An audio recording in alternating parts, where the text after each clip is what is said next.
Genesis House and the Friends in Recovery podcast are proud to bring you Answering the Call, the First Responder podcast. Join your host, Mike the Podfather, and Jersey Ed as they address the real issues in health and wellness for first responders, from physical and mental health to relationships and work-life balance. We leave no stone unturned. Answering the Call, the First Responder podcast is available on Facebook, Podbean, iTunes, and YouTube, 24 hours a day, 7 days a week. Now, here are your friends in recovery answering the call. Welcome to another episode of Answering the Call, the First Responder podcast, sponsored by Genesis House and produced by Sweets Productions in Beverly, Mass. And now, here are your hosts, the Podfather Mike Miles and Jersey Ed. Thank you, Sweets. As always, we are happy to be here and ready and available to help our first responders out there across the country and abroad. That's right, Mike. I love the new topics we talk about, and so do our listeners. And from all the emails and all the social media chatter, they love it too out there. Yeah, you know what? I'm not surprised, Ed. I think when I sit here with you, and it's been several months now we've been doing these podcasts. Yeah. I get something out of it, and I'm the guy bringing a lot of the information because of my experience as a cop and everything. And you also have a lot of experience. You know a lot of people. Boy, some of the guests we've had on have just been unbelievable. Oh, yeah. And some of the guests that are coming up are going to be unbelievable. It's incredible. Too. And I want to thank Melissa, and I definitely want to thank Sweets and Sweet Studio. This is a fabulous place to be. What a great venue. Yep, absolutely. It is. I get excited coming here. Absolutely. It's a great venue, great atmosphere to talk about what we talk about. And Mike, I know we don't like to toot each other's horns, but we do. And you do bring. I'm not tooting your horn. I'm sorry. I love you, but Jesus, let's get real. But we the information that you do provide for our listeners is amazing. I learn from you every episode, even on our other podcast, the addiction podcast. I learned from you. And throughout the years that I've known you for the last 10 years, I'm able to take some of that experience that I sit with you and talk to you. We talk on the phone a lot. We see each other in person a lot, and I listen to everything that you say, and I apply that in my everyday work with first responders and also civilians too. I take that because you do work with civilians also, but most importantly the first responders. I really kind of enjoy taking that information and kind of passing along what you've taught me. Sure. When I first met you, as you know, it was private practice, LADEC, licensed alcohol drug counselor, clinical social worker, helping people. Putting people in treatment for me was always a challenge. I'd get stressed over that because I had to start making phone calls, and I'd get the same thing. We're full. We don't have any beds. We're full. We don't have any beds. And when you got somebody who's ready to go, they're ready to go, and that's a small window sometimes. Yeah. They might change their mind at any moment. So when I met you, I could just hand that off to you, and you'd take it, and the next thing you know, we got somebody on a plane flying down to Genesis House. Yep. Or if they couldn't go there, you'd help me find another place. Yeah, we just get them in somewhere. The name of the game is acting really quickly and helping these folks out, especially with addiction, but with anything, even mental health stuff. We have to, sometimes there's folks that we can't take at Genesis House because it's all too much mental health, and we have to find the right spot for them. We can't just leave them hanging, and we have to get them somewhere where the help is going to be top notch, just like Genesis House. And we know those places, thank God. Right. And I think we're at a level now where we're so head and shoulders above most as far as I know, most therapists, because the podcast, and I got to be honest, I didn't know what a podcast was. 2 years ago, I had no idea. When you said we're going to do a podcast and you started looking into it, I just let you run with it because I had no idea what was going on. Right. Next thing you know, we're doing Friends in Recovery podcast. Then we're doing Friends in Recovery podcast, Answering the Call. Yeah. And who knows what's next? Yeah, who knows what's next, Absolutely. But I'll tell you one thing, it's really helped my business, not so much financially as it has given me a lot more comfort. Stress is a horrible thing. Coping with stress is a learned experience. A lot of people, carpenters, electricians, they have stress. Should I get to the job on time? Did I overprice this job, underprice this job? And we all know when you start working on homes and everything, something comes up, it's going to cost more money. You've been in that line of work. But with policing, I think the stress I knew as a cop, that came upon me, it blindsided me because when I came on the job in 1980, actually in the 70s, there was one guy. His name was Eddie Donovan. He was a Boston cop. He was a drunk. He got sober, and he started helping cops, and he got a lot of notoriety. And Eddie was great until he got caught shoplifting at at Leachmere in Boston, which is no longer there. And his whole career went right down the tubes for the second time. And I feel I'm kind of a pioneer in the field of helping cops because I've been doing it for over 30 years. And you know what? It's been very rewarding. And you know, stress is the common cold of most police officers because you have a type A personality. You're out there trying to help people. Sometimes people, most times they're not, but sometimes people are very appreciative. But most times they're not. They take it for granted. Yeah. You get spoken to. You get accused of things. I'll give you an example. Stopping a lady for speeding. I get a job one night. They tell me to sit and watch these lights. People are running these lights. It's near a college where students are crossing. They study at night, and it's a very busy highway, 2-lane highway. Speed limit's 45 miles an hour. So I sit and watch the lights. And my light's green, so anybody coming the other way, their light's red. So as soon as I see one of those, I go out behind it, and I stop the car, and it's a woman. And she rolls down the window. All the smoke comes billowing out. She's smoking a joint. Now, this is back in the 80s. This is before it's legal here. And she's got a minivan full of presents, and she's out Christmas shopping. And I tell her she ran a red light, and I'd already decided I'm not giving her a ticket. I'm just going to tell her, hey, lady, slow down. You're going way too fast, and, you know, you're going to hurt somebody. And now she starts calling me a liar. She just turns on me, and all of a sudden I get my Irish up, and the next thing you know, I got her in handcuffs, and off to jail she goes. And I learned a lot from that. I learned that I felt bad afterwards because when the sergeant got on the scene, he sees all the presents in the back of the van. He's like, well, you're a heartless bastard, huh? I said, you're like fucking Scrooge, for Christ's sake. You just locked her up. It's Christmas. I said, well, you weren't here for the sideshow, you know? But that's where the stress comes in. And listen, everybody has stress, but you guys particularly have a different stress than us as civilians have. And I couldn't imagine, like, you're stopping somebody, and then it turns into a complete shit show. You know what I mean? It turns into, like you said, a circus. And, you know, that's the stuff that you have to, as a police officer, you have to kind of anticipate every single time. And that stress must just be just unbelievable, like pulling somebody over. You don't know what's in that car. You know, it's an old lady, but who knows? I mean, you don't know, you know? Right. Well, I was in the military police corps in 1973 to 75. I joined the Army in 72. And they taught us, at Fort Gordon, Georgia, how to approach a vehicle, how to stop, do a traffic stop. They showed us how to get thrown on the ground. At barroom speed, they called it. How if somebody is going to grab you and throw you to the ground, how fast you're going to be hitting the ground, what to use as a shock absorber so you don't get a broken arm or a leg or fracture your skull. And we learned all these things, but one of the things I always kept with me through my whole police career when I stopped a car was I never took my eyes off the driver or the passenger. If there was 4 people in the car, I could see all 4 people. And as I approached that car, if I was by myself, I always checked the trunk to make sure there was nobody hiding in there. As crazy as that sounds, I was taught that. And I never went further than the door itself. In other words, if there was people in the back seat, I didn't go any further than that door. Mm-hmm. I never went halfway. I just stayed right in the back, so they had to look out the window and look at me, especially the driver, to get their license.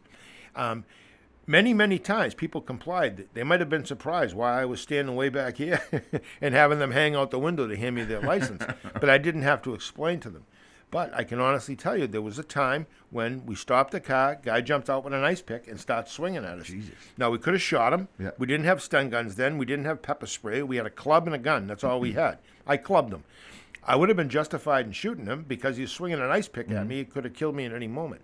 But that night I went home and I thought to myself, an ice pick, they're not forgiving. Mm-hmm. If you get stuck with an ice pick, it's going to go through your skin, between the bones. It's either going to rupture an organ. If he stabs you in the head, it's going to go in, you know. And I started thinking about how lucky I was. I didn't get hit with this ice pick, how lucky I was.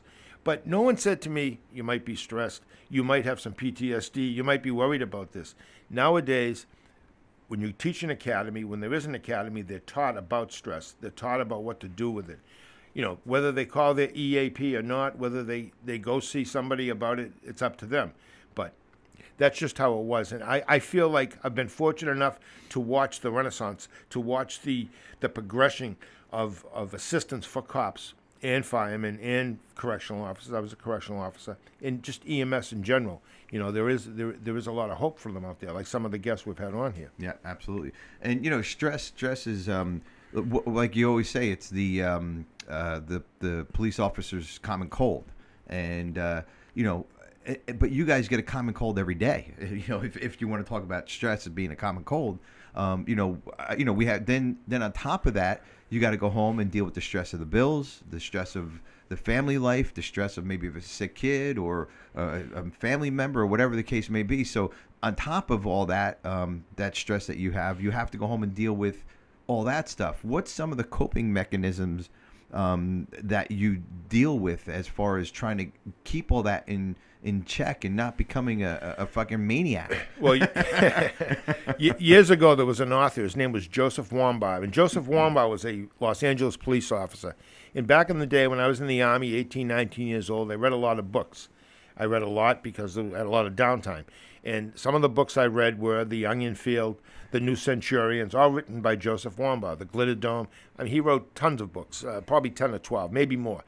And I just loved his style of writing. But he wrote a book called The Choir Boys. And basically it was about what cops did after work to relieve their stress. And what they did was they were choir boys. And a choir boy is someone who sings in a choir at a church. But basically, they called it choir practice. They'd go out after work. They'd meet in a parking lot or a park.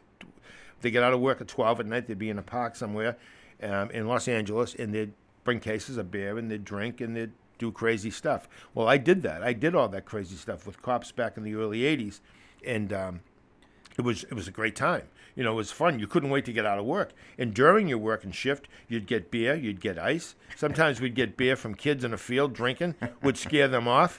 You know, we'd have a strategic plan. One cruiser would park at one end of the field, and the other one would be at the other end of the field, and we'd have 4 cops walking through the high grass into the woods, screaming, yelling, "Police, police." These kids would be running, beers would be flying. There'd be a quarter keg of beer, 2 cases of beer.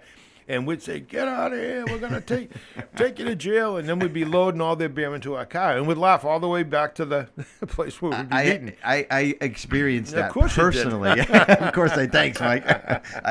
We used to party at the place called The Moon in Sayreville, New Jersey. And it was like the moon. It really did look like the moon. And you had to drive. You either had to have a 4-wheel vehicle or you really want to beat the shit out of your car to get to this place. And there was a bunch of us there. I bought a keg. There's beer all over the place.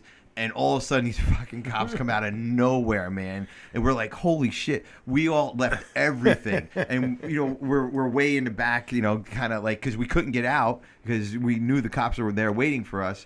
And it was just acres and acres of field. But we seen the cops put all the shit in the car. And I can't say that they took it, but... Well, there was one time where a lawyer came to the police station. His name, well, I won't say his name, but anyway, he had a son who became a cop, and he wanted his daughter's beer back, all the 2 cases of beer. She was 17. All the 2 cases, and drinking age was 21.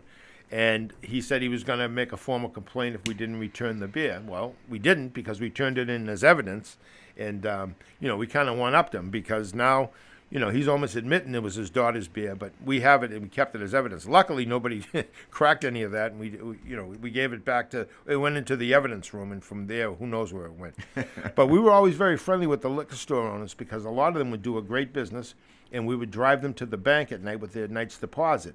And as a result of being the good cop, at the beckoning call of the liquor store owner, he would give us anything we wanted. So we'd take a case of beer, and on Sunday nights, you couldn't buy alcohol in Massachusetts back in the 80s, and we'd have to go up to New Hampshire, which was the next town.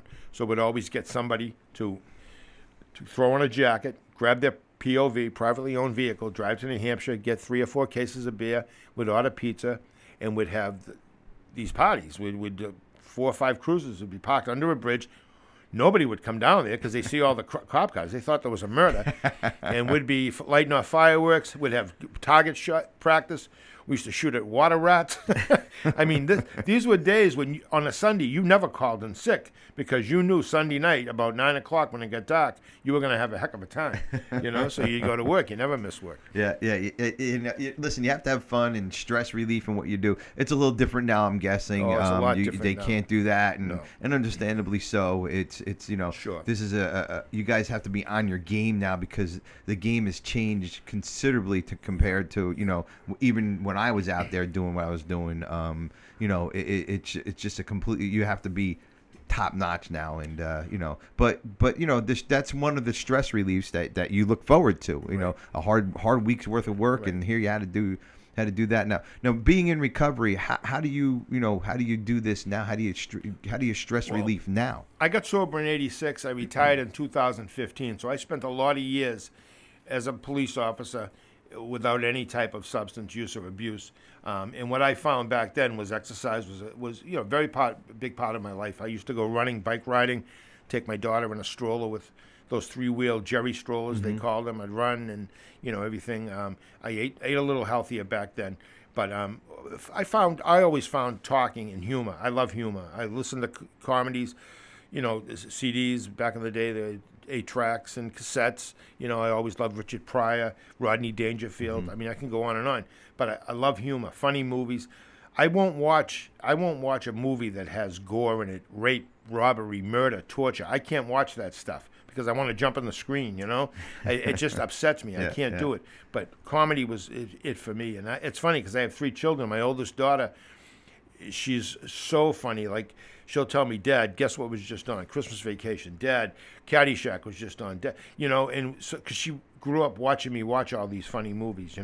I found being a good dad, taking my kids and all their friends wherever they wanted to go. As they got older, they'd get speeding tickets. They'd come to me. I could help them out. If they got in trouble, or they were on the borderline of getting arrested, they'd call me. I'd go to the rescue. So I just found by being a good dad and being involved with my kids, that was a stress reliever too. Yeah. I went to a lot of ball games, a lot of soccer games, a lot of softball games, like yourself, like most parents do, Yeah. But that was my stress relief without the booze or drugs, Yeah, absolutely. Yeah. Well, we're going to take a break here, Mike, real quick, and then we'll talk about some more stress reliefs and maybe some of my cop stories. But I'm on the other end of cop stories and in my drinking days. So we'll be right back, everybody. Since 1992, Genesis House has been helping real people heal from addiction on their private recovery campus in beautiful Palm Beach County, Florida. Their family-owned program is accredited by the Joint Commission and offers detox and dual diagnosis treatment in a comfortable and confidential setting. The First Responder Recovery Program at Genesis House is led by a doctorate-level therapist with direct professional experience as a first responder himself. Treatment modalities focus on psychiatric care, relapse prevention, stress management, and trauma-informed care for PTSD. Learn why their individualized approach makes a difference for first responders. Call Genesis House today at 1-800-737-0933 to speak with someone who understands. Visit them on the web at www.genesishouse.net. It's time to start your journey to a long and successful recovery.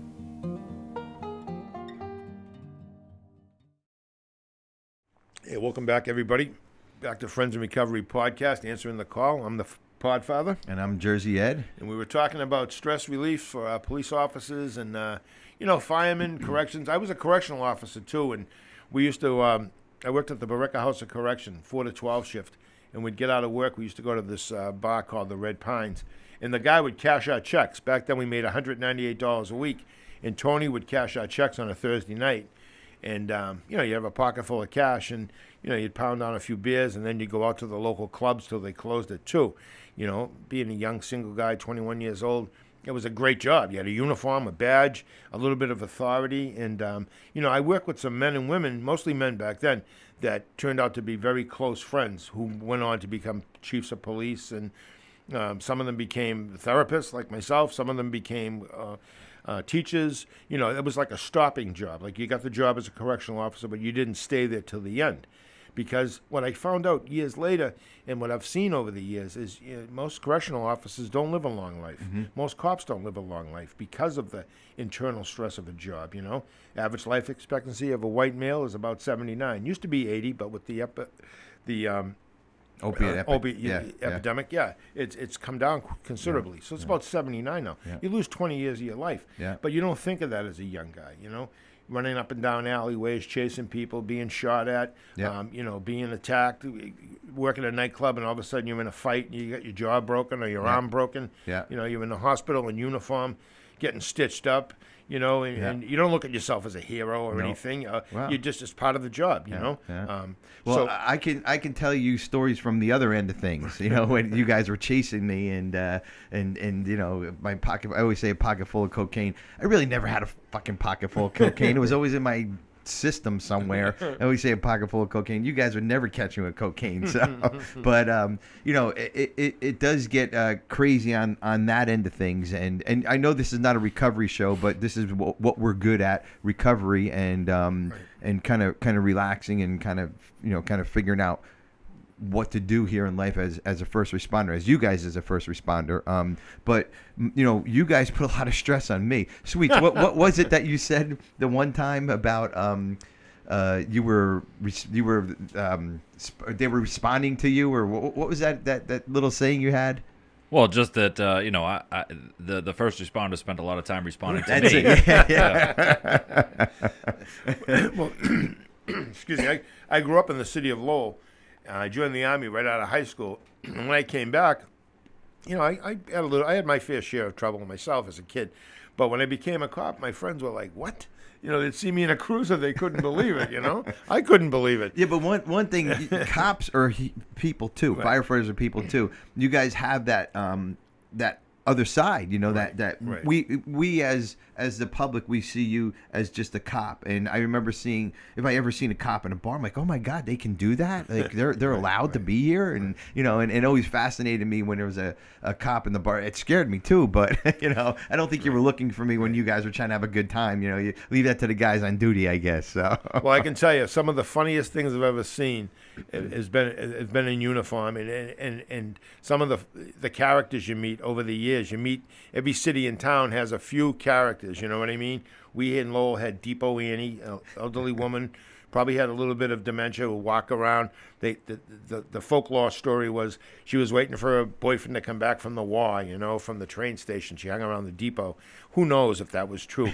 But, we used to go up to her and call her Depot, and she'd chase us. Then we had another guy, Tommy Ellis. He was a boxer. We called him Ding Ding, and if you yelled Ding Ding, he'd start swinging at you. And, of course, he was an old man. He couldn't catch you. But as a young cop, one of my first arrests was Tommy Ellis, who was known as Ding Ding. And I remember writing the report, and I was like, Jesus, if anyone finds out I arrested Ding Ding, it's like catching fish in a barrel, But, yeah, I think from what I've seen over the years, the fortunate part of law enforcement and corrections today is they have EAPs. They have people you can go to get the help you need. In most departments, the upper echelon, the chiefs, they're on board with this. They want people to be healthy. They understand it themselves because most chiefs have done the job. Some of them better than others, but they understand it. Society itself might understand it a little better. People, believe it or not, radio rooms, communication rooms, and police stations actually get calls from police officers going to doctor's appointments in their uniform with a gun. The doctor wouldn't see one of the cops because he had a gun and a firearm. Oh my God! Well, and I understand what he's saying. He's got patients that are afraid of guns. I think the cop should have used a little more discretion, left the gun at home or in the car, locked in the trunk. Yeah. But it's a different society now. People watch you more, and they expect you to be completely perfect, make no mistakes.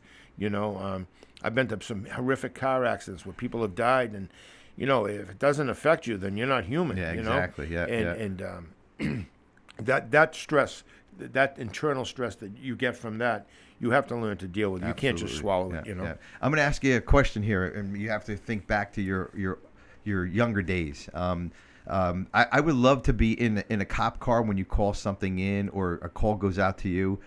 Did you ever get a call like, not this one, here's this one again, or like joking around, what I mean? So many times. You know what I'm saying? Sure. Like, give us one of those stories, like where you heard, actually there's I'll tell you a quick story about Sayreville, New Jersey.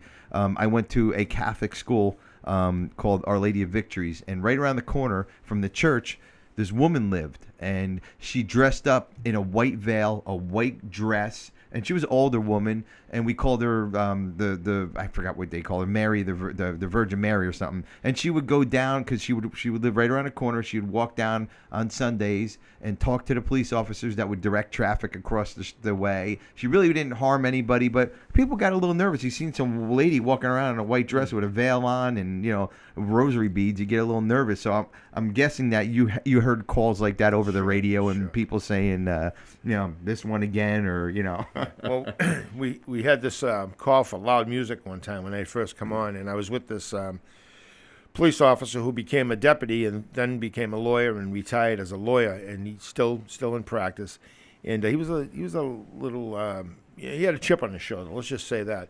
And he always knew that he had some big tough guys behind him, so he wasn't afraid to be mouthy. And we went to this house, third floor. We had to walk up the stairs, and the music's blaring. You can feel the bass on the doors, and we knock.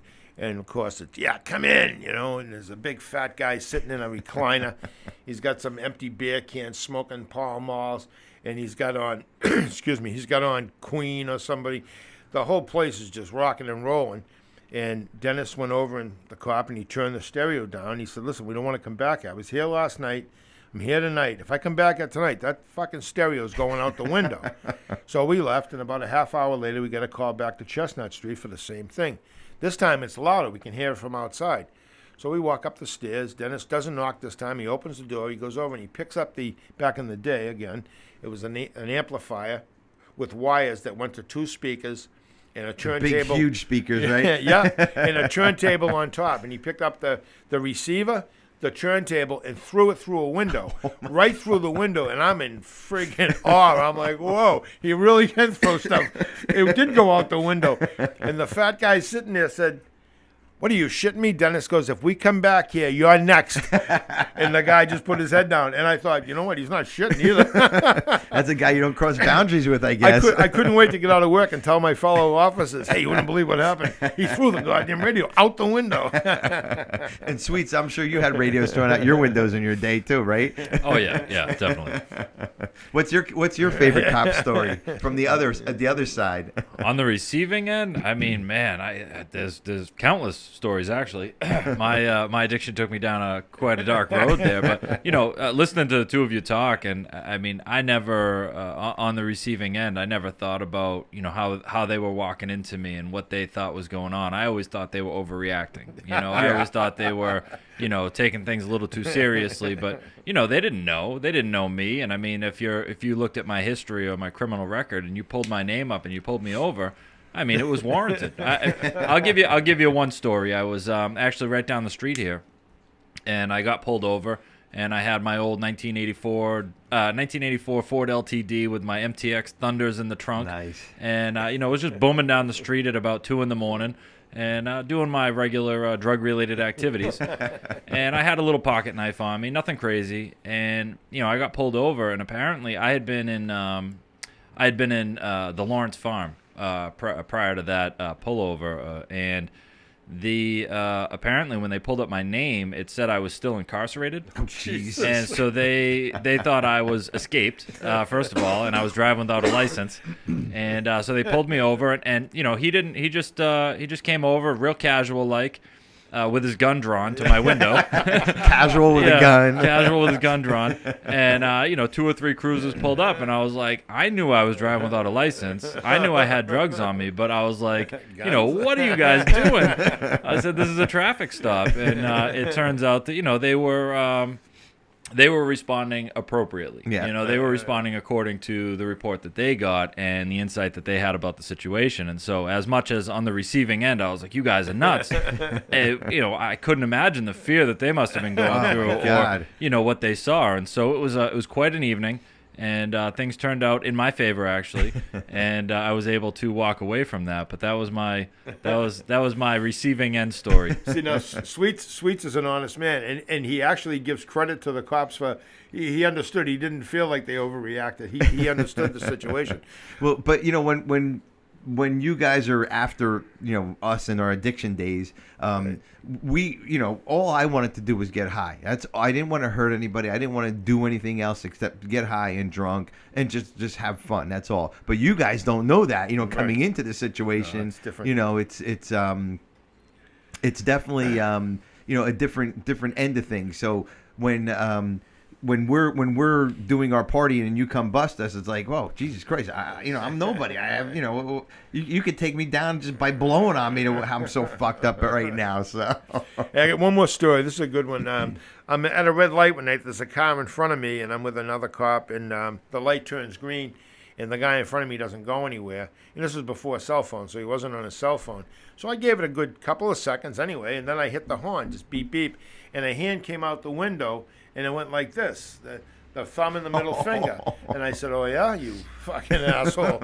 So I lit up the lights, and I hit the siren, boop, boop, and this guy pulls over, and I get out of the cruiser, and, of course, I'm on fire because he just gave me the middle finger. And I walk up, and he's like a real quiet-looking kid, Poindexter, glasses, look kind of maybe special, even little special needs. And I said, geez, this doesn't seem like the type of kid they'd give the cops the finger, but he did, So I said, I need your license and registration. And he said, sure thing, officer. And he said, why are you stopping me? I had a green light. I said, I know, and I cheated the horn to let you know you had a green light, and you gave me the finger. And he said, I did? He goes, oh, you mean this? And he shows me his hand, and all he has on his hand is a middle finger and a thumb. No. He had no other fingers. He was waving to me. Oh, my God. Hey, this was a good show, Ed. Absolutely. I'm looking forward to next week. And, absolutely. Oh yeah, all good shows. Mike, a couple things before we end the show here. That was a good show. We have to have some fun sometimes. Yeah, once in a while. But like we said in the past shows, we want to bring up issues, just not substance abuse. Right. I know there's a little bit of substance abuse in our using history, but you guys have to have fun out there. We want you to be good dads, good moms, good husbands, wives, and all that. And that's what this show brings. Right. And of course, with Sweets here doing all the production for us, we get it out to you guys really, really well. Right. And we've been having some good feedback from everything. But one thing we do want to ask you guys, and I said it on all the past shows, is please send in your department patches to us. Email me or email us at help@friendsandrecoverypodcast.com. Let us know who you are, and I'll send you an email where you can send it all to. We do want to display it up. We're getting it all together now, right. And we want to get it out there and make sure that everybody, you guys are recognized. We want to recognize you. We also, this show is a little bit of fun, little stories. It's not all serious. Your job is serious all the time, but we want to make sure that you guys have fun and right. enjoy life too. Have fun. You turned the show on today, and it's all about fun. It's not about EAPs or suicide or whatever we've been talking about in the past and what we're going to talk about in the future. Right. But it's all about fun, and right. You do bring some good fun to this, Mike. Well, join us for future episodes by subscribing and help us spread the word by sharing across social media. We want to have a special thank you to our sponsor, Genesis House, for making this possible, along with our podcast Suites and the Suites Podcast Studio for recording and broadcasting this podcast, which he does an excellent job. Absolutely. And if you have any questions, always, you can, or if you want to be a guest, or if you want to submit a question or a topic for discussion, please visit the Facebook page at Answering the Call for the First Responders Podcast, or send an email again to help@friendsandrecoverypodcast.com. We'll get back to you. We'll answer all your questions, and hopefully maybe we get you on as a guest or even get one of your topics on here. Right. And as always, we are grateful for the privilege to share our stories and insight with you, the listener. Absolutely. Stay safe, everybody. That concludes this episode of Answering the Call, the First Responder Podcast. Thanks to Genesis House for sponsoring the show and supporting our first responders who are struggling with addiction and mental health. Follow us on Facebook for past shows and updates. If you are interested in becoming a guest on the show, email us at help@friendsandrecoverypodcast.com.